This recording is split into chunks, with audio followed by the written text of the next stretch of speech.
नमस्कार। न्यूज़ डंका के बात पते की में आपका स्वागत है। बिहार की धरती से आकर भारत को अखंड भारत के राष्ट्रीयत्व का उपहार देने वाले आचार्य विष्णुगुप्त कहते थे कि विदेशी माता से जन्मा हुआ पुत्र कभी इस राष्ट्र को अपना नहीं सकता, वो कभी भारत के लोगों का नेतृत्व नहीं कर सकता। संक्षेप में कहे तो भारत की मिट्टी से जुड़ी राजनीति जो नहीं कर सकता, वो भारत के लोगों का नेता नहीं बन सकता। जो भारत की पहचान को नकार कर विदेशी बातों को और विचार को भारत पर थोपने की कोशिश करेगा, उसकी नैया भारत के लोग ही डुबाकर मानेंगे। ऐसे ही अपने साथ तेजस्वी यादव और आरजेडी की नैया डुबोकर कांग्रेस बिहार में बम्पर चुनाव हारी। इससे पहले कांग्रेस दिल्ली, महाराष्ट्र, हरियाणा में चुनाव हारकर ही मैदान में उतरी थी। उससे पहले पिछले साल 2024 के लोकसभा चुनाव में भी ये हार का सामना कर चुकी थी।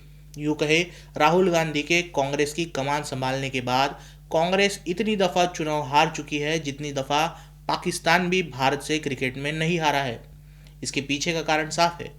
भारतीय राहुल गांधी को नेतृत्व के लिए योग्य नहीं मानते, उनके नेतृत्व को अपनाना नहीं चाहते।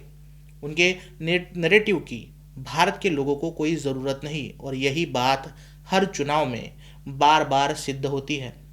कांग्रेस ने इस बार यूएनएचआर की पूर्व प्रमुख मिशेल बैचलेट को इंदिरा गांधी पुरस्कार दिया है।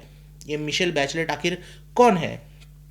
ये वही बैचलेट है जो 2019 में भारत के अनुच्छेद 370 को हटाकर कश्मीर को भारत का अभिन्न अंग बनने का विरोध कर रही थी।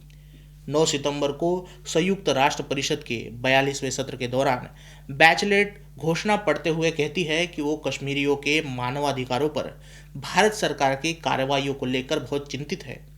जहां संपूर्ण देश एक तरफ एक खेमे में बढ़ गया था कि 370 को हटाकर उसे भारत का अभिन्न अंग बनाना है, उसी दौरान बैचलेट भारत की इस घोषणा का विरोध कर रही थी। कश्मीर में इंटरनेट बैन और शांतिपूर्ण सभा पर बैन, साथ ही स्थानीय राजनेताओं को नजरकैद रखने के फैसलों का बैचलेट ने खुलकर विरोध किया था। हालांकि भारत ने समय समय पर यूएनएचआर को कड़े शब्दों में जवाब भी दिया था।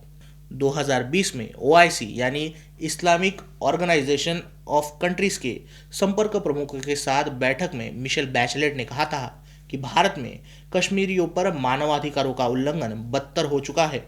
उन पर पैलेट गन चलाए जाते हैं, उनके घरों को ध्वस्त किया जाता है और नागरिकों को कैद में रखा जाता है। 2019 में जिनेवा में मानवाधिकार परिषद को अपनी रिपोर्ट सौंपते हुए मिशेल बैचलेट ने आरोप लगाया था कि भारत में अल्पसंख्यक, विशेष रूप से मुस्लिम अल्पसंख्यक, दलित और आदिवासियों के उत्पीड़न की घटनाएं बड़ी है, ऐसा उन्हें मालूम पड़ती है।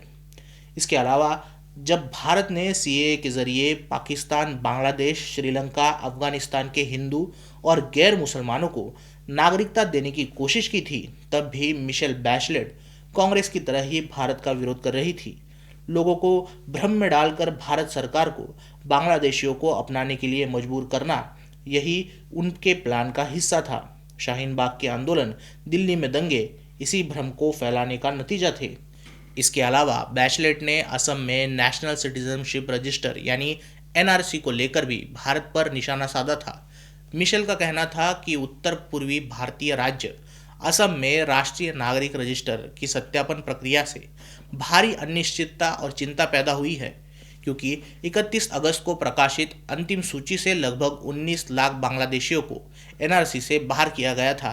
बैचलेट ने भारत सरकार से अपील की थी कि एनआरसी के दरमियान उचित प्रक्रिया सुनिश्चित करे, निर्वासन और नज़रबंदी हटाए और लोगों को राज्य विहीनता से बचाया जाए। सही लफ्ज़ों में मिशेल बैचलेट चाहती थी कि भारत आसाम में एनआरसी करते समय बांग्लादेशियों को न भगाए, उनको भारत के नागरिक के तौर पर स्वीकार करे। यूएनएचआर प्रमुख होने के बावजूद दुनिया भर में मिशेल बैचलेट के बयानों की सराहना केवल पाकिस्तान और पाकिस्तानी प्रधानमंत्री इमरान खान किया करते थे। क्या केवल इमरान खान जैसी गौन केस की सराहना पाने के लिए मिशेल बैचलेट भारत के खिलाफ खड़ी थी? बिल्कुल नहीं। जो सम्मान उन्हें अपेक्षित था वो शायद 19 नवंबर को कांग्रेस ने इंदिरा गांधी पुरस्कार के रूप में उन्हें दे दिया है। ये कोई पहली बार नहीं है कि कांग्रेस की टॉप लीडरशिप, नेहरू गांधी परिवार भारत विरोधी ताकतों के साथ खड़ा दिखा है। राहुल गांधी जब भी विदेश दौरे पर जाते हैं तब इल्हान ओमर जैसे भारत विरोधी नेताओं के साथ, भारत और भारत की संस्कृति के खिलाफ जहर उगलने वाले नेताओं के साथ नजर आते हैं। कुछ सालों से भारतीय कंपनियों को बदनाम करने के बहाने राहुल गांधी डीप स्टेट द्वारा पोषित ओसीसीआरपी के नक्शे कदम पर चल रहे थे, लेकिन ओसीसीआरपी के एक्सपोज होने और डीप स्टेट के बिखरने के बाद राहुल गांधी अपनी शक्तिमानों खो बैठे हैं।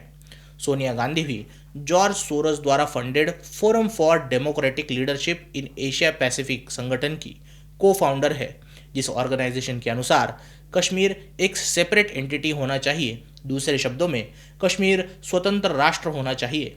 ये भावना भारत के सार्वभौमत्व के खिलाफ है, भारत के साथ विश्वासघात है और छल है। बिल्ली की तरह कांग्रेस को भी ये लगता है कि वो आंखें मूंद कर दूध पीती रहेगी और उसकी चोरी पकड़ी नहीं जाएगी। कांग्रेस का विदेशी ताकतों से हाथ मिलाना, उन्हें भारत के खिलाफ खड़ा करने के लिए मदद करना, बदले में अपने लिए एक चुनावी ग्राउंड तैयार करना कांग्रेस के पतन का असली कारण है। मिशेल बैचलेट मानवाधिकार उल्लंघन से पीड़ित लोगों के लिए काम करने में असफल रही है, लेकिन उन्होंने भारत पर हमला करने का काम बखूबी किया। कांग्रेस मिशेल बैचलेट की सेवा से खुश हुई, लेकिन जब ये बातें भारत के मतदाता देखते हैं तब उन्हें दाल में कुछ काला नहीं, पूरी काली दाल नजर आती है। मतदाता कांग्रेस को इसलिए नकारने लगते हैं और हर चुनाव में उन्हें हार मिलती है। ऐसे में बजाय इसके कि अपनी गलती समझ लेना, संगठन को मजबूत करना और भारत के ज़मीनी मुद्दों पर चुनाव लड़ना, राहुल गांधी और कांग्रेस वोट चोरी, अडानी अंबानी, जातिगत जनगणना, प्राइवेट सेक्टर में आरक्षण जैसे मुद्दों को लेकर रास्ते पर दौड़ पड़ती है, जिसका भारत के लोगों से सीधा नाता नहीं है। ये मुद्दे भी राहुल गांधी की तरह लोगों को विदेशी लगते हैं। खैर, आपको वीडियो कैसी लगी कमेंट सेक्शन में ज़रूर कहिए। वीडियो अच्छी लगी हो तो इसे लाइक कीजिए और न्यूज़ डंका हिंदी को सब्सक्राइब कीजिए। मिलते हैं अगले वीडियो में किसी नए मुद्दे के साथ। तब तक नमस्कार।